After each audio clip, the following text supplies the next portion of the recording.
Model kampanye digital nampak semakin getol digeluti para kontestan Pilpres 2024. Nah, cara ini mungkin lebih moncer ya, mendekati pemilih pemula dan juga pemilih pemuda karena lebih kekinian. Namun apakah ini efektif menggait suara? Kita akan bahas sore hari ini bersama Gun Gun Haryanto, Direktur Eksekutif The Political Literacy Institute. Mas Gun Gun, selamat sore, apa kabar? Selamat sore Mbak Tiffany, kabar baik. Oke, Mas Gun Gun, kita lihat sebenarnya kan model-model begini kan bukan model baru. Kalau dulu mungkin di 2014 kita masih ingat dulu mungkin yang ngetren adalah Facebook ya, FB. Kemudian 5 tahun kemudian 2019 waktu itu mungkin yang lagi hits adalah Instagram. Sekarang TikTok. Nah, pertanyaannya seberapa besar sih ekosistem digital ini bisa berpengaruh pada elektoral kontestan Pilpres? Untuk 2024 memang pengaruhnya signifikan ya. Kenapa? Karena pertama jumlah pemilih muda yang masuk kategori milenial dan Gen Z itu 56% dari pemilih yang 204 juta. Kemudian tingkat penetrasi internet tinggi ya, kurang lebih 77% dari total populasi. Jadi ini sebuah angka yang menurut saya akan sangat berpengaruh ya pada persepsi terutama di kalangan milenial dan Gen Z penggunaan sosial media yang relevan dengan kehidupan anak-anak muda yang sekarang sering disebut sebagai digital native ya. Oke, kalau artinya ini punya kekuatan yang signifikan dan menguntungkan. So far kan yang kita tahu baru 2 nih pemainnya, ya kan? Ada yang gayanya agak milenial, walaupun mungkin usianya sudah tidak milenial. Nah, apakah ini harus dipikirkan ulang bagi mungkin ada kontestan yang belum berpikir untuk masuk ke ekosistem digital, seperti misalkan dengan live TikTok seperti itu, akan menjadi tidak menguntungkan kah? Ya menurut saya begini, penggunaan seperti social media ya dengan instrumen-instrumen yang ada di dalamnya seperti misalnya live TikTok gitu ya, yaitu akan sangat terhubung dengan segmen-segmen penggunanya. Kayak misalnya TikTok itu punya segmen tertentu, Twitter atau X gitu ya, itu punya segmen tertentu, kemudian juga Facebook demikian. Nah ini juga dengan gayanya seperti misalnya Pak Anies bikin live TikTok itu tentu saya lihat punya pengaruh ya, terutama di kalangan Gen Z. Kenapa? Karena ini terlihat dari political engagement yang terjadi di situ. Jadi ada peningkatan bukan hanya percakapan tetapi juga likability ya, yang kemudian itu nanti tentu akan berpengaruh pada elektabilitas dari kandidat yang bersangkutan. Ingat ya, sosial media itu kan many to many communications ya, komunikasinya dari banyak ke banyak orang. Contoh misalnya pada saat live, bagaimana misalnya keterhubungan emosi melalui misalnya percakapan itu membentuk yang disebut dengan symbolic convergence atau berbagi kesadaran bersama lewat simbol-simbol yang kemudian dipertautkan. Contohnya misalnya dalam konteks ini pada saat live, misalnya bagaimana si kandidat mau mendengar, mau kemudian menanggapi, dan justru semakin casual, semakin interaktif ya, semakin misalnya itu apa adanya, semakin kemudian responnya itu menurut saya akan tinggi. Itu yang kita bisa lihat dari live TikToknya Anies Baswedan dibanding misalnya model pernyataan yang seperti Pak Mahfud ya yang memberi pesan, yaitu kecenderungannya masih linier tuh ya, masih linier. Kenapa? Itu menurut saya perlu inovasi lebih ya. Kenapa? Karena kan social media itu butuh yang disebut dengan interactiveness ya. Itu yang kemudian akan kemudian memantik yang disebut dengan simbolik konvergen tadi, berbagi kesadaran. Kenapa? Karena merasa diperhatikan, merasa kemudian menjadi bagian kekitaannya, dan konteks persuasinya akan jauh lebih masuk. Apalagi kalau misalnya itu didorong ke dunia offline, misalnya ada desak Anies misalnya, atau misalnya di X itu ada misalnya Anies Bubble gitu ya. Dengan pendekatan-pendekatan itu menurut saya melihat ini ada inovasi pendekatan komunikasi politik di kampanye yang bisa kemudian memberi insentif elektoral pada kandidat.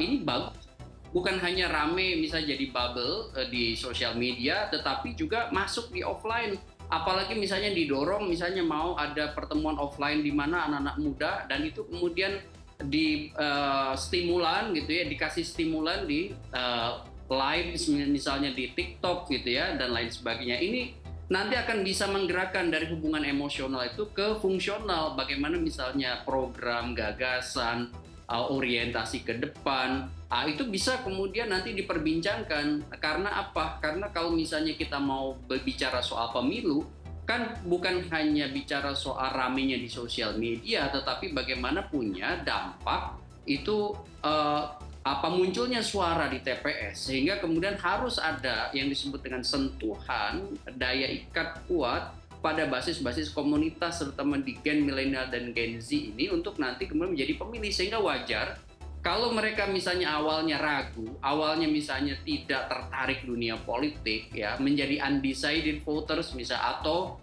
mereka masih bimbang, punya sih preferensi pilihan tapi masih menunggu siapa yang paling menarik bagi mereka. Itu yang disebut dengan kelompok swing voters gitu ya. Itu mungkin bisa aja tergerak untuk kemudian memilih si kandidat ketika misalnya tadi dimensi emosional dan dimensi fungsionalnya itu kena dengan kelompok-kelompok yang memang sehari-hari sangat bergantung pada sosial media tersebut. Oke.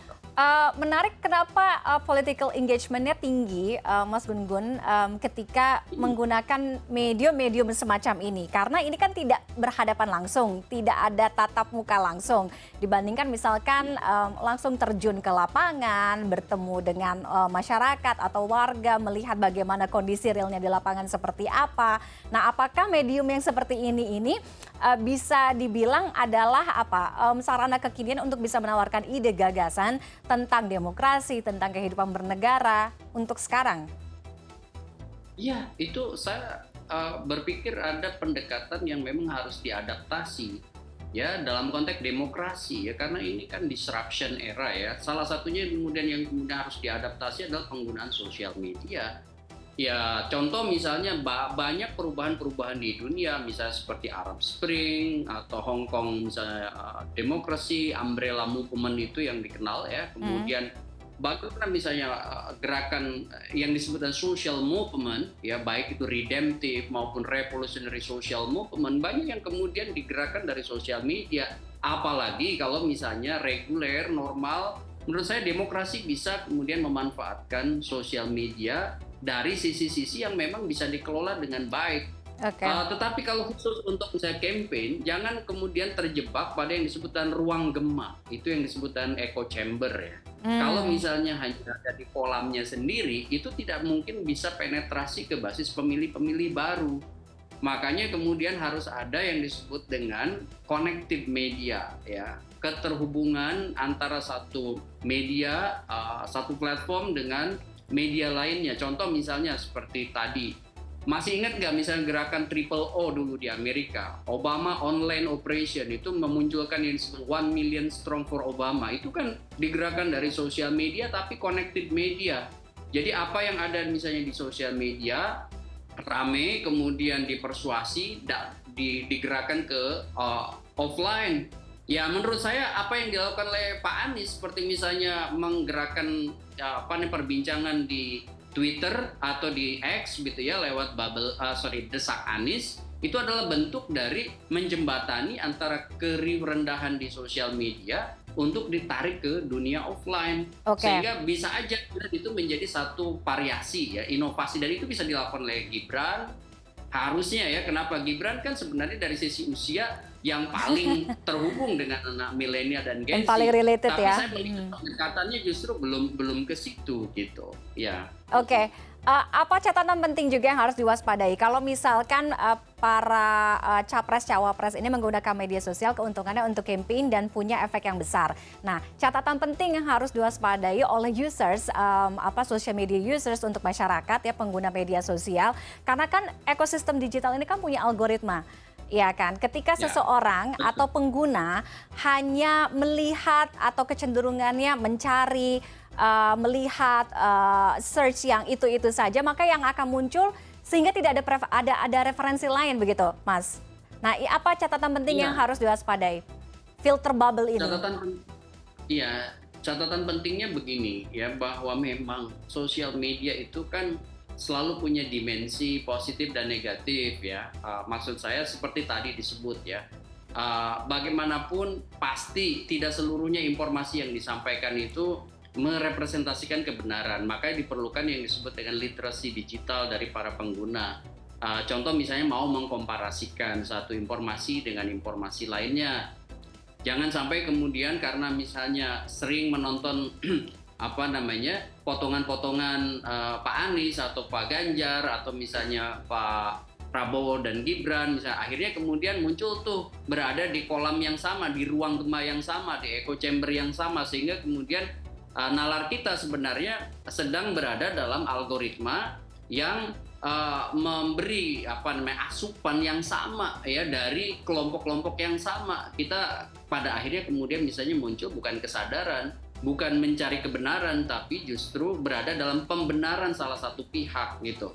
Makanya kemudian diperlukan yang disebut dan inokulasi komunikasi namanya, atau semacam menyuntikkan vaksin kekebalan mental dengan cara keluar dari echo chamber itu dengan mengkomparasikan satu informasi dengan informasi dari kandidat-kandidat lain gitu, sehingga kemudian tetap aja nalar publiknya ada gitu, nalar kritisnya ada. Nah ini yang tentu kita harus berkaca dari pengalaman Filipina ya, bahwa gimmick di sosial media kadang-kadang membuat semacam ketidaksadaran dari para pemilih. Dengan misalnya jumlah pemilih di Filipina yang mirip dengan kita 56% ya, dari 65,7 juta pemilih di Filipina waktu pemilu 2022.